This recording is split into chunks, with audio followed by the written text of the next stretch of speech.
ভগবত ভক্তি অনুশীলন করতে গেলে তাই কৃষ্ণ জগতে আসেন ভক্তদেরকে কৃপা করতে। অনুগ্রহায় ভক্তানাম, ভক্তদেরকে অনুগ্রহ করার জন্য আসেন। মানুষম দেহমাশ্রিতম, সাধারণ মানুষের মতো দেহ ধারণ করে আসেন।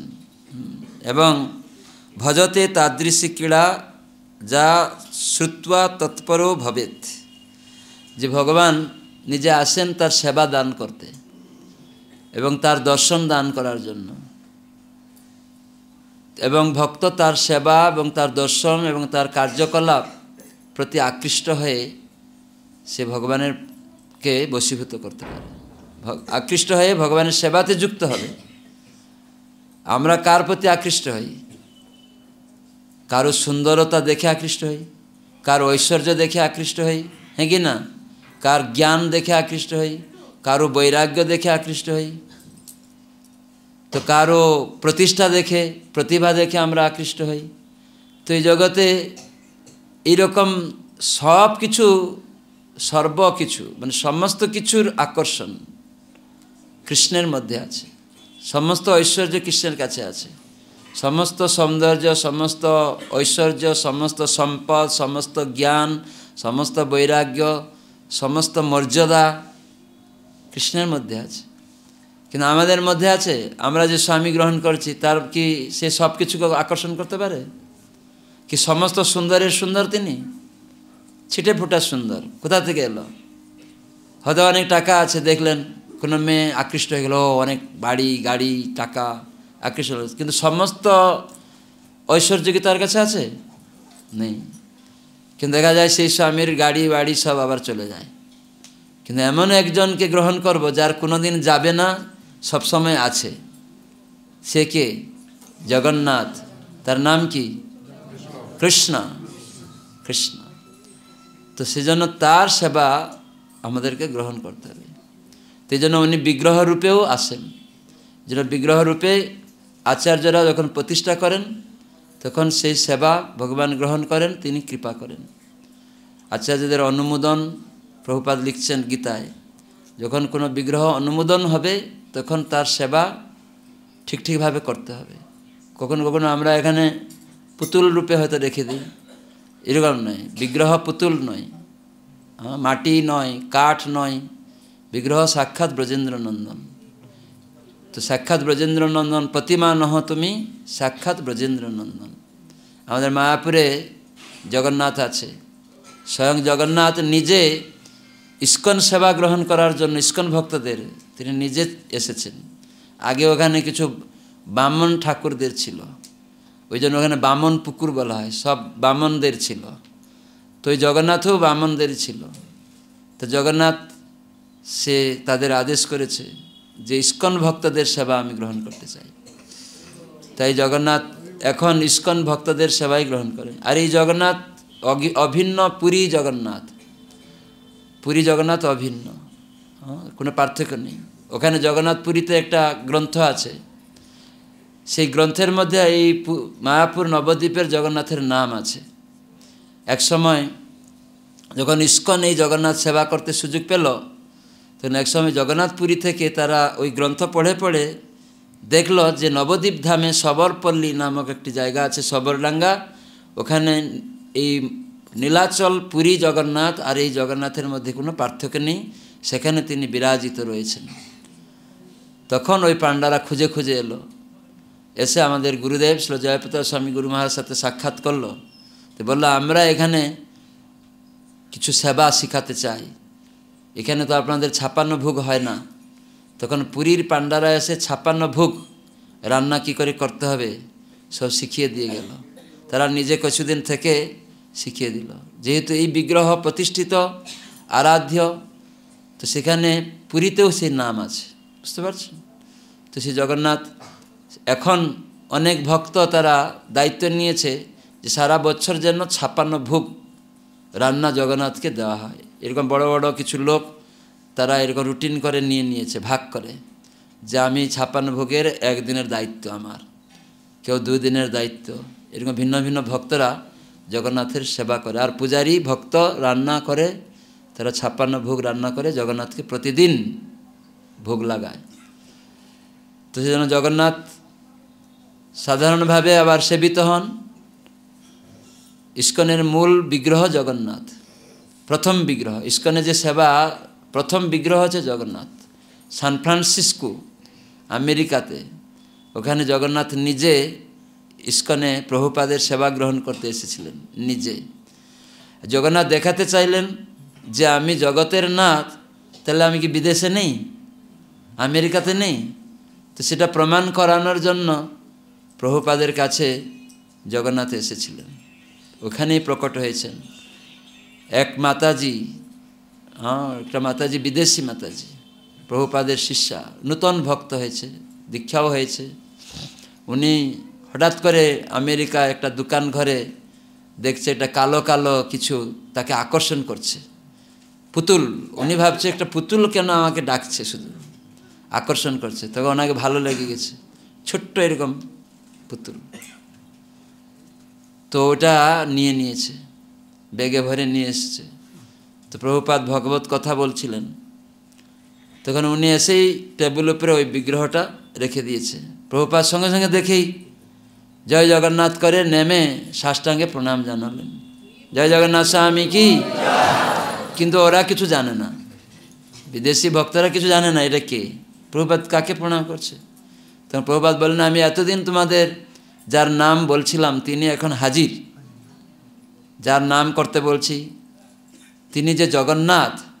অতদিন উনি জগন্নাথ কথা বলেননি। জগন্নাথ মানে জগতের নাথ, সমস্ত জগতে তিনি আসেন, সকলের তিনি স্বামী, এই জন্য জগন্নাথ। তো এটা আজ প্রকটিত হয়েছেন এখানে তিনি নিজেই। তো প্রভুপাদ যখন জগন্নাথের মহিমা গুণগান করলেন শাস্ত্র থেকে, কিভাবে জগন্নাথের এই বড় বড় চোখ, তার হাত পা নেই, কেন নেই, এসব জিনিস প্রভুপাদ সুন্দর করে বুঝালেন। তখন সব ভক্তরা আকৃষ্ট হলো। এই জন্য ভগবানের লীলা শ্রবণ করার মাধ্যমে একজন ভক্ত ভগবানের প্রতি আকৃষ্ট হবে এবং তার সেবা করতে সে তখন যুক্ত হবে। ও জগতের নাথ, সারা জগতে ইনি মালিক। তখন প্রভুপাদ বলেন তিনি হচ্ছেন কৃষ্ণ, তার নাম হচ্ছে কৃষ্ণ। জগতের নাথ, জগতের স্বামী, সমস্ত জগতের স্বামী, তার নাম নেই? নাম আছে, তার নাম কৃষ্ণ, তিনি সর্ব আকর্ষক। তো প্রভুপাদ এইসব বললেন, তখন অটোমেটিক্যালি ভক্তরা যখন এই জগন্নাথের দেখছে তখন আকৃষ্ট হচ্ছে, ও সুন্দর। তখন প্রভুপাদ তার শিষ্যকে বললেন যে এই যে বিগ্রহ তুমি নিয়ে এলে, আর কিছু ছিল না তার পাশে? বললো হ্যাঁ, আরও দুটা, একটা সাদা একটা হলুদ ছিল। বলে ওই দুটা নিয়ে আসো যাও। তখন প্রভুপাদ ওই দুইজনকেও নিয়ে আসতে বললেন। তখন ভক্তরা তখন বুঝে গেল, সম্মান করে তখন নিয়ে আসলো। তখন এনে প্রভুপাদ বসিয়ে লীলা বললেন। তার ওই মাতাজির স্বামীকে জিজ্ঞাসা করলেন, বা জিজ্ঞাসা করলেন সবাইকে যে তোমাদের মধ্যে কেউ কাঠের কাজ জানে? তখন ওই মাতাজির স্বামী বলে আমি কাঠের কাজ জানি। তার নাম ছিল শ্যামসুন্দর প্রভু, প্রভুপাদের সেবকই ছিল। তখন প্রভুপাদ বললেন তুমি তাহলে বানাও, বড় বড় করে 3 ফুট করে বিগ্রহ বানাও নিম কাঠ দিয়ে। তখন উনি বানাতে শুরু করে দিলেন। তো এভাবে প্রভুপাদ প্রথম সান ফ্রান্সিসকোতে জগন্নাথ আবির্ভূত হয়েছেন এবং উনি নিজে প্রতিষ্ঠা করেছেন। কারণ নিজে আচার্যরা দুধ ঘি মধু দিয়ে, আচার্য যখন ভগবান কৃষ্ণ উদ্ধবকে বলেছেন যে যখন আচার্যরা এটাকে প্রতিষ্ঠা করবে, প্রাণ প্রতিষ্ঠা করবে, তখন সেখানে আমি থাকি, নাহলে আমি থাকি না। অনেক জায়গায় আমাদের কোথাও রথ করার জন্য কোথাও বাড়িতে কেউ বিগ্রহ নিয়ে চলে আসে, রাখে, আমরা দেখে সম্মান করি, কিন্তু সেখানে তখনই বেশি করে গুরুত্ব আসবে যখন আচার্যরা অনুমোদন করবে এবং সেটা যখন প্রাণ প্রতিষ্ঠা হবে, তখন সেই সেবা করার মাধ্যমে তখন বেশি গুরুত্ব বাড়বে। তো জগন্নাথ এখানে এসে গেছে, তো হয়তো প্রাণ প্রতিষ্ঠা হয়নি, দেখছেন, রূপ দেখছেন, আকৃষ্ট হচ্ছেন।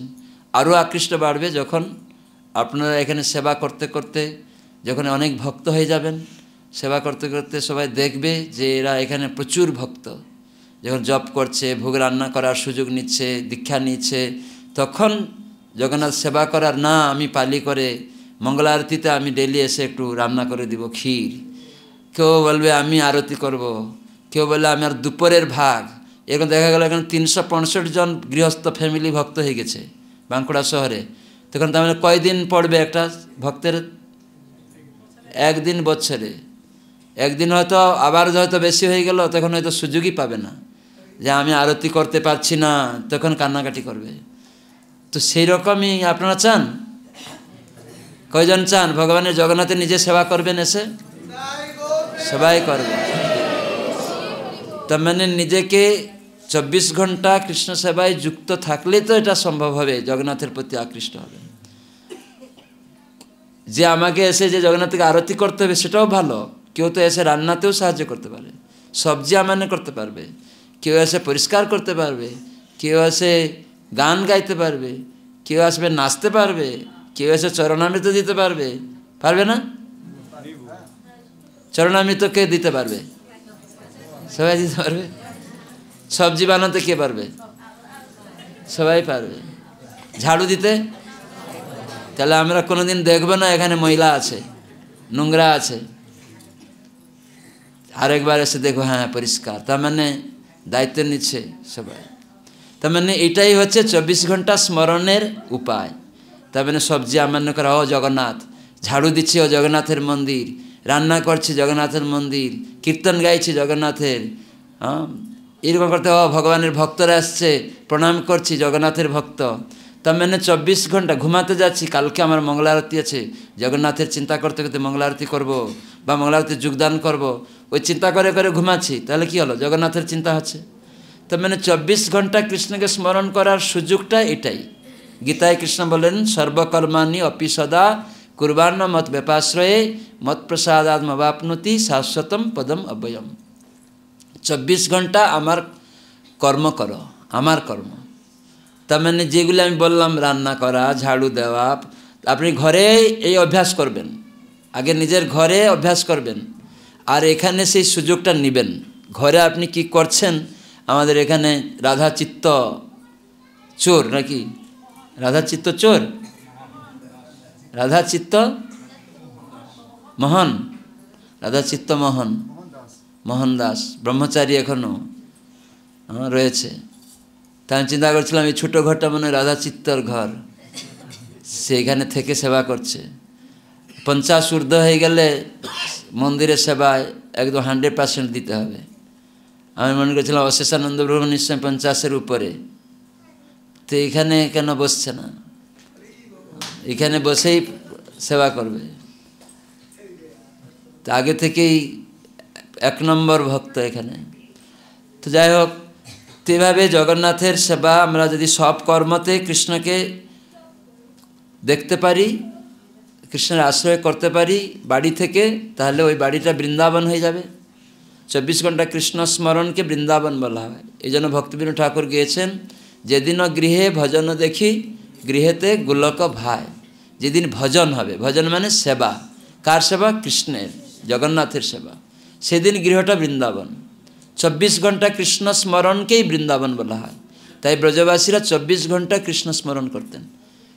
সখারা ঘুমিয়ে আছে, কৃষ্ণের কথা বিলবিল আছে। তার মানে তারা যখন যাচ্ছে গোচারণে, সেখানে কৃষ্ণের সাথে খেলা করছে। আর কিছু খাওয়াচ্ছে, টেস্ট করে, কৃষ্ণ এটা আমার মা দিয়েছে, খাও। কৃষ্ণ তুমি খাও আগে, নিজে টেস্ট করে স্বাদটা কেমন, ভালো না মন্দ, তাই দিচ্ছে। তার মানে 24 ঘন্টা বৃন্দাবনবাসীরা, নন্দ যশোদা, পূর্ণবাসী দেবী ইত্যাদি, সেখানে গোপীরা, সখারা সব সময় কৃষ্ণ ছাড়া কিছু জানতেন না। বনে আগুন লেগে গেছে একবারে, সেখানে সবাই রয়েছে ব্রজবাসীরা। যখন কালী ও নাগকে ভগবান দমন করলেন, আর ওই দিনে রাত্রে ফিরে আসেননি, সব বৃন্দাবনের নন্দ যশোদা সহ সবাই গিয়েছিল ওখানে, বলরাম সব ওখানেই ছিল। তো রাত্রে ওই দিনে কেউ বাড়িতে ফিরে আসেনি, ওই জঙ্গলেই থেকে গেছিল। কিন্তু জঙ্গলে কৃষ্ণ দেখছেন যে এরা সত্যকারে আমার প্রতি কতটা আকৃষ্ট। তো ওখানে জঙ্গলে আগুন লেগে গেল, দাবার নল, চারিদিকে আগুন লেগে গেছে, আর মাঝখানে ওরা। কিন্তু কৃষ্ণ সব জানেন। তখন সবাই কি করলো? চিৎকার করে কি বলল? কৃষ্ণ, কি বলল? এটা কি জোর হলো? কৃষ্ণের ঘুম ভাঙাতে হবে। আরো জোরে।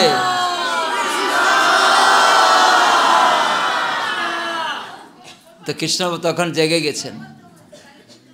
কৃষ্ণ তো ঘুমিয়েছিল, তখন এই তাপ পেয়ে সবাই একদম চিৎকার করেছে একসাথে। এই জন্য একসাথে বললে কি হবে, কৃষ্ণের কানে চলে যাবে, আমি একা একা বললে হবে না। এই জন্য এই কলিযুগে সংকীর্তন, সমবেতভাবে কীর্তন। এই জন্য আপনারা নগর কীর্তন করলেন, জুড়ে জুড়ে সংকীর্তন। তখন কৃষ্ণ বলেন সবাই চোখ বন্ধ করো। সবাই চোখ বন্ধ করেছে, আগুন নেই, কোথায় সব চলে গেছে। তার মানে কৃষ্ণের প্রতি আকৃষ্ট থাকলে কৃষ্ণ সবাইকে রক্ষা করবেন, বুঝতে পারছেন? তো সেই জন্য সেই কৃষ্ণ এই কলিযুগে দারু ব্রহ্মরূপে, জগন্নাথ রূপে তিনি প্রকট হয়েছেন। বিগ্রহ সাক্ষাৎ ব্রজেন্দ্র নন্দন। গীতাতে একটা সুন্দর শ্লোক আছে, আপনারা বলুন সবাই। 13 অধ্যায় 14 নম্বর শ্লোক। সর্বতঃ পানিপাদম তৎ সর্বত অখি শিরোমুখম সর্বতঃ শ্রুতিমান লোকে সর্বম আবৃত্য তিষ্ঠতি।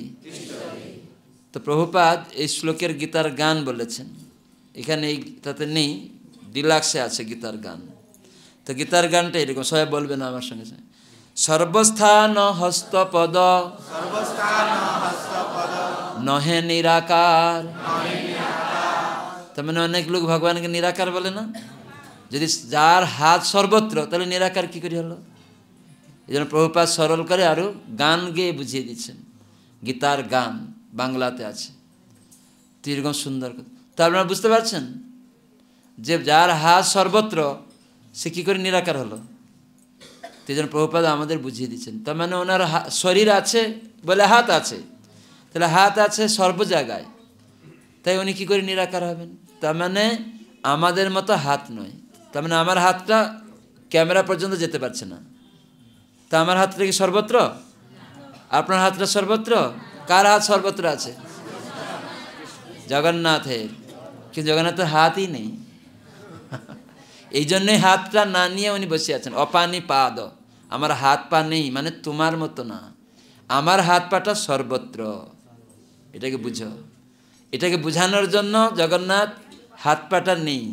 আর নেই মানে জগন্নাথ তার ভক্ত রাধারানী, রাধারানীর প্রেমে বিহল হয়ে এই হাত পা গুটি সব গুছিয়ে গেছে, ভিতরে ঢুকে গেছে, যে রাধারানী আমাকে অত ভালোবাসে, আমার ছাড়া কিছুই জানে না।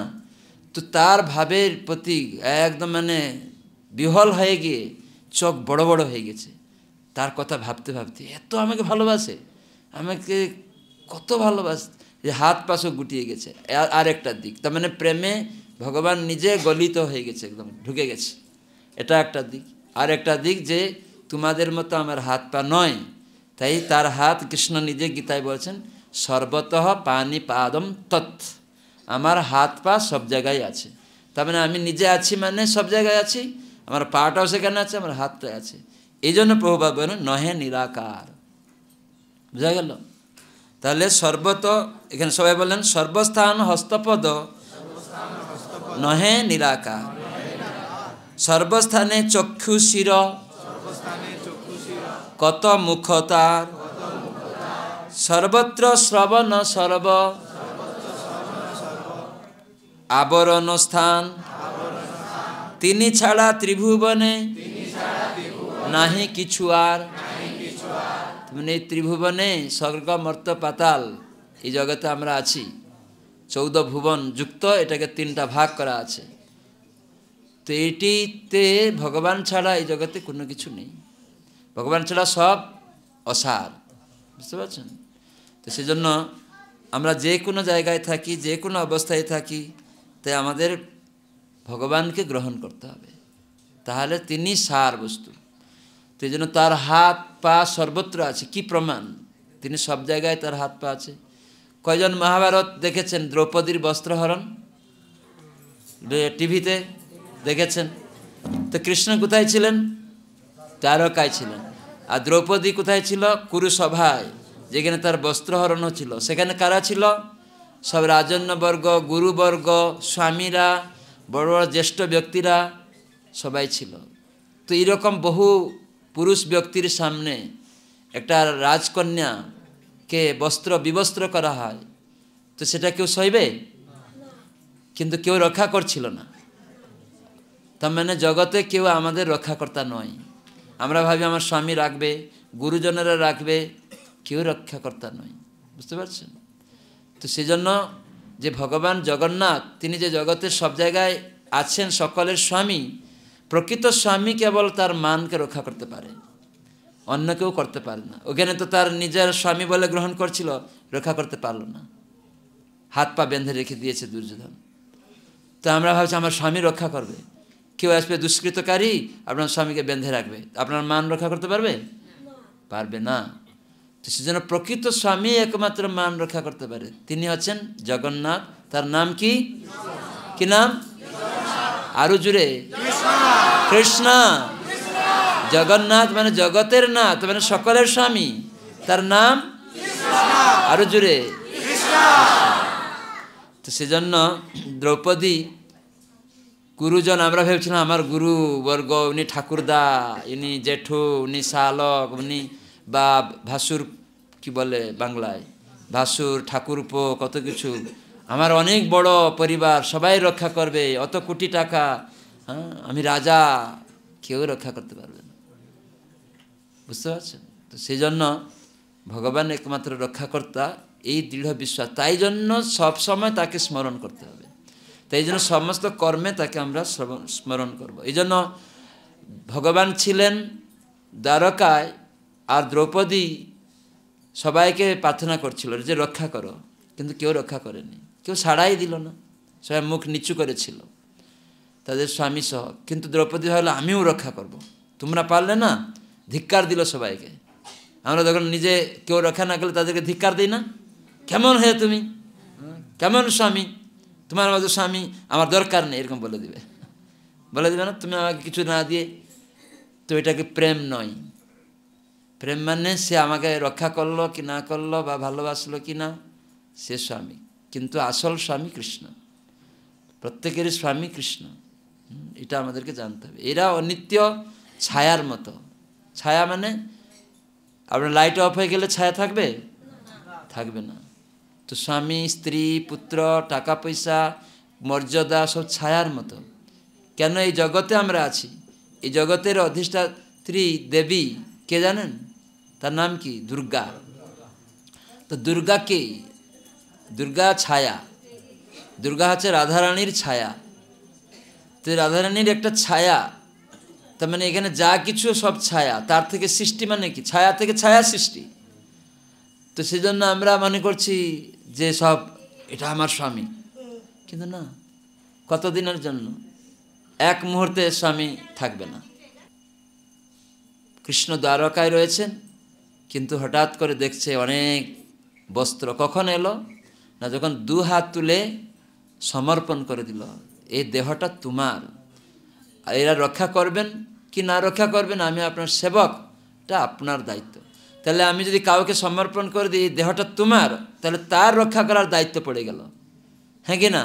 কিন্তু আমরা যখন ভাবি আমি রক্ষা করব, তাহলে আমাকে চেষ্টা করতে হবে, কিন্তু অনেক আমি পারবো না। কিন্তু যার এই শরীরটা, তাকে যদি আমরা বলি এটা তোমার, তাহলে তিনি রক্ষাকর্তা। এই জগতে আমরা রক্ষাকর্তা কেউ নই। আমরা একটা রোগ হচ্ছে রক্ষা করতে পারি না, ডাক্তার যে নিজের রোগ থেকে মুক্ত হয় না, তাহলে কীরকম আমরা রক্ষাকর্তার কাছে যাচ্ছি বলুন সবাই? কেমন রক্ষাকর্তার কাছে যাচ্ছি? যে রোগটা আমার হয়ে গেল, যে ডাক্তার নিজের রোগী, তো সে আমাকে কি রক্ষা করবে?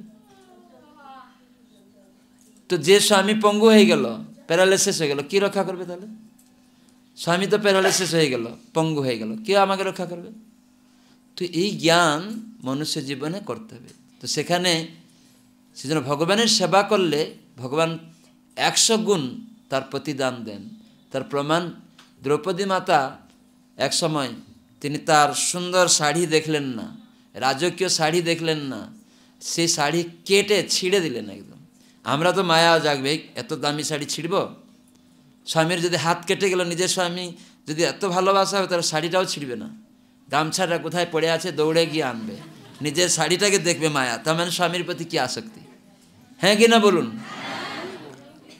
তার মানে আমার 4,000 টাকার শাড়ি ছিঁড়ব, যাই গিয়ে গামছা, ছিঁড়া গামছাটা এনে বাঁধছে স্বামীর পায়ে। কিন্তু প্রকৃত ভালোবাসা হলে সে শাড়িটা দিয়ে বেঁধে দেবে, তাহলে জানা যাবে হ্যাঁ খুব ভালোবাসে, তখন শাড়ির প্রতি মায়া করবে না। তো এটাকে বলে প্রেম, শুধু উপরে উপরে দেখালে হবে না।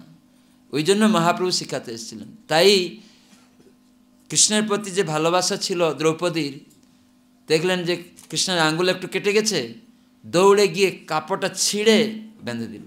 ওই যে এক কণা কাপড় ছিঁড়ে দিয়েছিল, তাই যখন দ্রৌপদী সারেন্ডার করলো যে দেহটাও তোমার, তখন কুটি বস্ত্র দিয়ে তার লজ্জাকে নিবারণ করলেন। বুঝতে পারছেন? তাহলে দেখুন, তিনি তো মহিলা। আমরা ভাবব যে মেয়ে মানুষরা কি ভগবানের আরাধনা করতে পারে? তো দ্রৌপদী তো করেছে, মেয়ে মানুষ হয়েই তো করেছে। কি করলো? কেবল কৃষ্ণকে ভালোবেসেছে। কি করে না, কৃষ্ণের হাত কেটে গেছিলো, একটু কাপড় দিয়ে বেঁধে দিয়েছে, ভালোবেসে বেঁধে দিয়েছে একটু। তো এরকমই ভালোবাসা কৃষ্ণের সাথে আমাদের রাখতে হবে। যেই মতো বিষয়ে প্রীতি রাখছি আমরা ছেলে মেয়ে পুত্র কন্যার প্রতি, সেই মতো প্রীতি হোক চরণে তোমার, এই প্রার্থনা করছেন আচার্যরা। তো যেন ভগবানের প্রতি আমাদের প্রীতিটা যেন সেরকম হয়। আসল প্রীতিটা ওখানে রাখা উচিত, মমত্ব, ভগবান সব কিছু আমার, এই ভাবনা। তো দেখুন, ভগবান দ্বারকায় আছেন, তাহলে তিনি যা কান এখানে বলা হলো সর্বত্র, তাহলে উনি শুনতে পেলেন কি করে? তার মানে উনি সর্বত্র তার কান আছে। তাহলে প্রমাণ হলো যে দ্রৌপদীকে বস্ত্র দিলেন, তার মানে তার হাতটা ওখানে আছে, তার মানে হাত দিয়ে বস্ত্র দিচ্ছিলেন, তার মানে হাতটা ওখানে ছিল। তার মানে ওর চোখটাও সর্বত্র, তার চোখটাও ওখানে ছিল, তার পাটাও ওখানে ছিল, তার মানে উনি নিজে ছিলেন ওখানে। বস্ত্র দিবেন মানে কাছেই ছিলেন, দ্বারকায় ছিলেন, আবার ওখানেও ছিলেন, আমাদের হৃদয়েই আছেন, কিন্তু আমরা বুঝতে পারি না। তো এই সাধুর সঙ্গে ওটা জাগ্রত হয়। এই জন্য প্রভুপাদ বলেছেন যে নামহট্ট সংঘ করতে হবে, বাড়ি বাড়ি শ্রদ্ধা কুটির করতে হবে, আর 2-3টা শ্রদ্ধা কুটির মিলে একটা নামহট্ট সংঘ করবে, সেখানে আলোচনা চক্র করবে, গতানুগতিক না, শুধু একজন খালি বলে যাবে একজন গায়ে যাবে না, সেখানে আলোচনা চক্রের মাধ্যমে করবে। গুরুদেবের যে শিক্ষাগুলি রয়েছে সেগুলি শিখাবে, নিজে গ্রন্থ পড়বে, প্রত্যেক দিন গীতা ভাগবত বাড়িতে ছেলে মেয়েকে নিয়ে তুলসীর সামনে শুনবে। তো এইরকম অভ্যাস জন্য আমাদের হয়তো এখানে অনেক নামহট্ট সংঘকে মিলে একটা মন্দির, মনকে ধীর করার জন্য, নিজের বাড়িতেও ধীর করবে ছেলে মেয়েকে নিয়ে, আর সব বাড়ির মানুষ যাতে আরও মনকে ধীর করে, তারা এক জায়গায় আসবে, রুটিন করে আসবে, এসে এসে শিখবে। তো যেরকম ট্রেনিং হবে মাঝে মাঝে। আপনারা চান এরকম? কয়জন চান? সবাই চায়। তো এরকম ট্রেনিং দেওয়া হবে, পূজা ট্রেনিং, কী করে প্রচার করবে, বাড়ি বাড়ি 4-5 জনকে কী করে শিখাবে, এসব শিখবেন। তো আমাদের এক মাতাজি আছে, উনি শিখায়, অনেক দেখলাম প্রচার করছে, আরও এখানে অনেক ভক্ত আছে প্রচার করছে। তো মাতাজি হয়ে গেলে অনেকভাবে আমি কি করে প্রচার করব। কালকে আমরা গিয়েছিলাম একটা জায়গায়, উপপ্রধান সে মাতাজি, আবার ইস্কনের ভক্ত, সে এখন ওনার সেবা দেখে আমার খুব ভালো লাগলো। মানে সবসময় ব্যস্ত সেবাতে। এরকম ইস্কনের ভক্ত মানে চাঙ্গা, অলস নয়। তো সব সময় বিভিন্ন কাজে দৌড়াচ্ছে, ওখানে রান্নাতে, ওখানে দৌড়াচ্ছে, প্রভুরা এসে গেছে একটু প্রসাদ দিতে হবে। কেউ গৃহস্থ ভক্ত, এরকম না যে আমরা সন্ন্যাসী গিয়েছি মঠ থেকে তাই জন্য দৌড়ে এসে আমাকে নিয়ে গেল, তা নয়। আমি দেখলাম কিছু পুরুলিয়া থেকে গৃহস্থ ভক্ত এসছে, সঙ্গে প্রভুরা এসছেন, সঙ্গে যে কী আদর করে ভিতরে নিয়ে যাচ্ছে। এটাই ভক্তি জীবন। এরকম এই সন্ন্যাসী ব্রহ্মচারী এসছে, মায়াপুর থেকে এসছে, তাদেরকে কেবল সম্মান করব। আমার পাশেই, এখানে বাড়ির পাশেই একটা ভক্ত এসছে, তাকে সম্মান করছি না।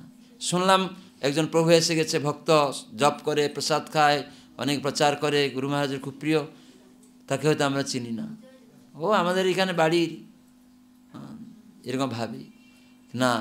সেরকমই ওই মাতাজি থেকে আমি অনেকগুলা কিছু দেখলাম, খুব ভালো লাগছিল। সব রকম এক্সপার্ট, আবার প্রচার করে গিয়ে দূরে দূরে চলে যায়, কয়েকটা মাতাজিকে নিয়ে চলে যায়। আমি বললাম আমি আপনাকে শেখাতে চাই, গুরু মহারাজ চাইছেন যে গ্রুপে গ্রুপে 10 জন করে গ্রুপ তৈরি করবেন আর তাদেরকে শিখাবেন শিক্ষকের মতো, তো এরকম গ্রুপে গ্রুপে শিখাবেন। তো ওটা করবেন? বললে হ্যাঁ আমি করতে চাই। মনোরমা মাতাজি না, তিলোত্তমা মাতাজি, তিলোত্তমা মাতাজিকে আমি বলেছি যে আপনিও করুন, তো এবং বাঁকুড়াতে শহরে শিখান সব, তাহলে ভালো হবে।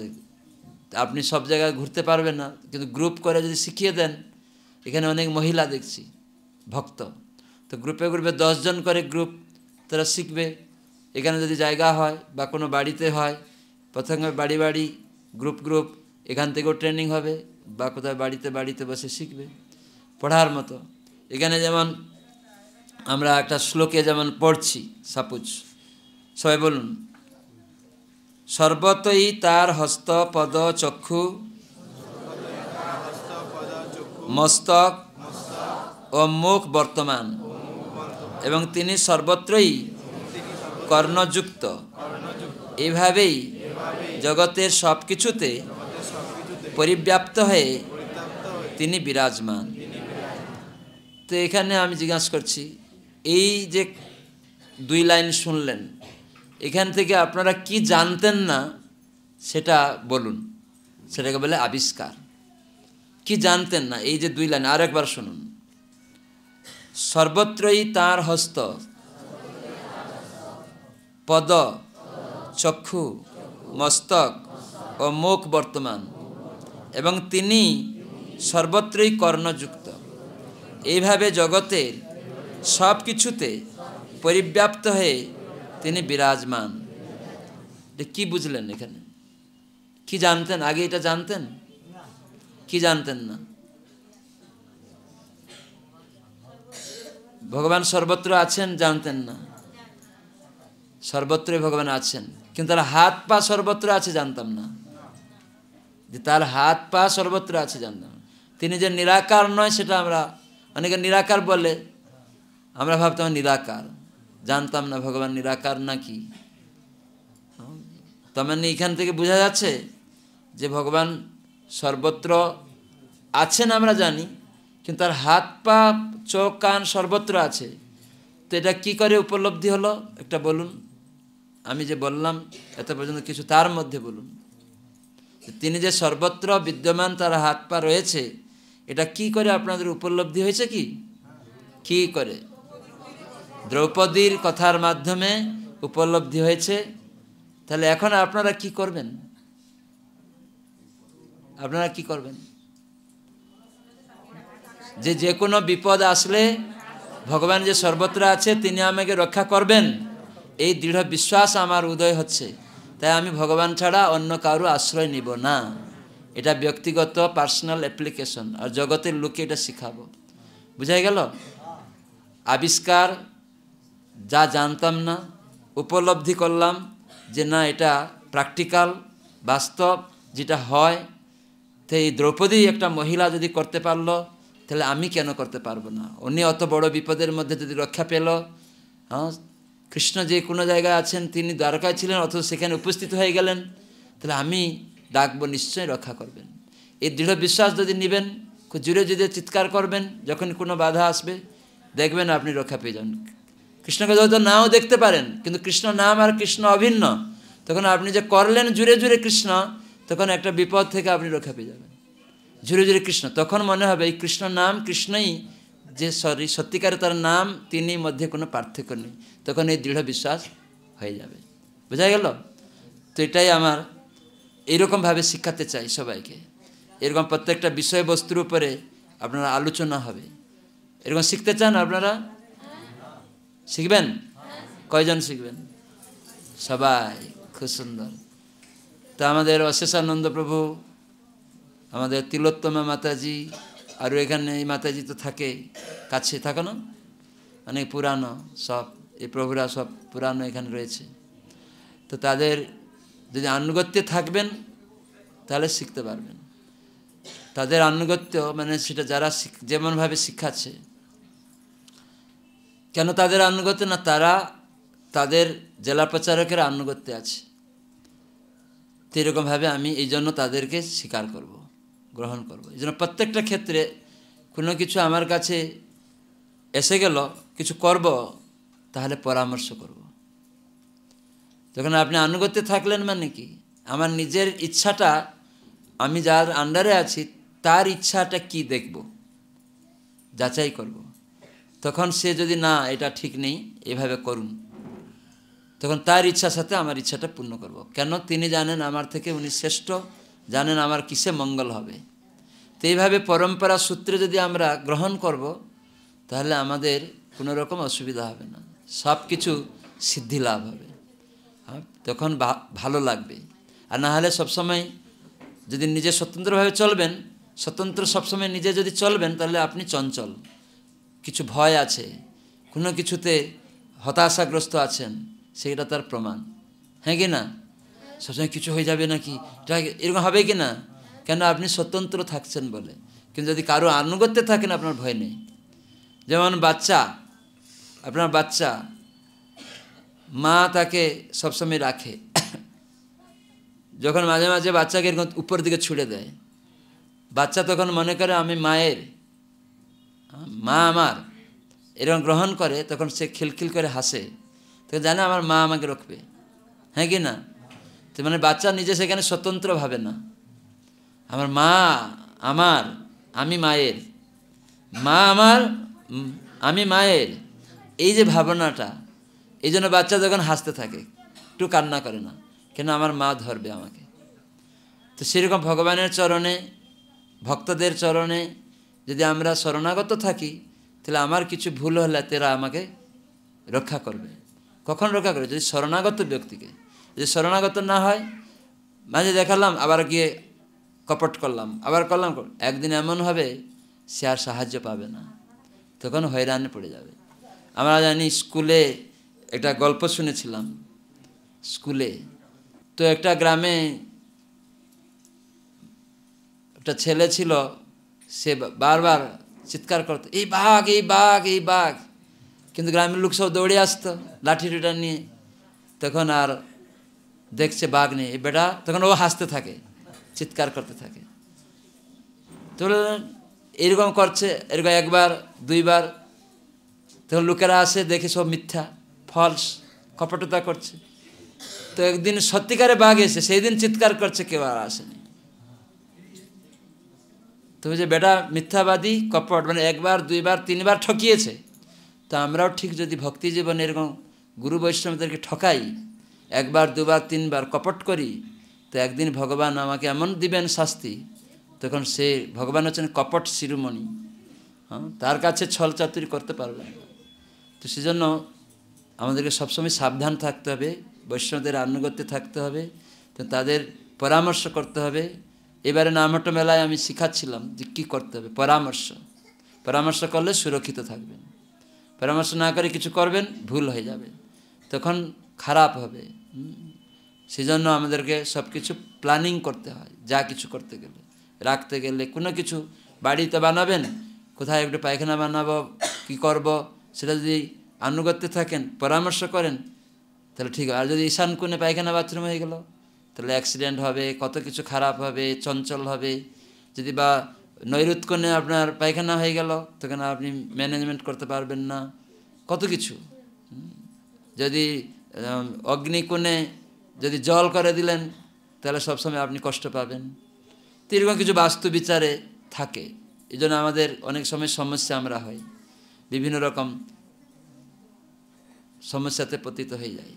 তো সেগুলি এই জন্যই আমাদেরকে, সিঁড়িটা আমরা যদি ভুল করে দিই, তাহলে আমাদেরকে উল্টো ফল প্রতিক্রিয়া লাভ করবে। তো এগুলিও শাস্ত্র আছে সব কিছু, তো সেজন্য বিচার করে সব কিছু করতে হয়। এখন ভক্তরা শিখছে, জানছে, তো সেজন্য তারা কি করবে? যাচাই করবে, পরামর্শ করবে। কাদের কাছে পরামর্শ করবে? তার যে সিনিয়র, তার কাছে। তো এই জন্য আমরা এই ভগবত ভক্তি অনুশীলন করছি, শিক্ষা লাভ করছি। তো এই জন্য জগন্নাথ সেবা করতে গেলে, এখানে জগন্নাথ এখন প্রতিষ্ঠা হয়নি, কেবল এসেছেন। তো এসেছেন যে আমি এসেছি, তোমরা আমাকে দেখো, কিন্তু আমি আরও কৃপা করব যখন তোমরা ভক্ত হবে, বেশি কৃপা করব ভক্ত হবে। কেন ভক্ত হলে আমি প্রতিষ্ঠিত হয়ে কেবল আমি এখন দারু রূপে রয়েছি, কিন্তু তখন স্বয়ং রূপে তোমাদেরকে কৃপা করব যখন তোমরা ভক্ত হবে। তো সেজন্য সবাই ভক্ত হলে তিনি একদিন প্রতিষ্ঠিত হয়ে এই বিগ্রহই আপনাদেরকে কি করবে, আপনার বাড়িতে যাবে অটোমেটিকলি সাহায্য করতে। যখন চিন্তা করবেন তখন সাহায্য করবে। ঠিক আছে? হরে কৃষ্ণ কৃষ্ণ কৃষ্ণ হরে হরে, হরে রাম রাম রাম হরে হরে।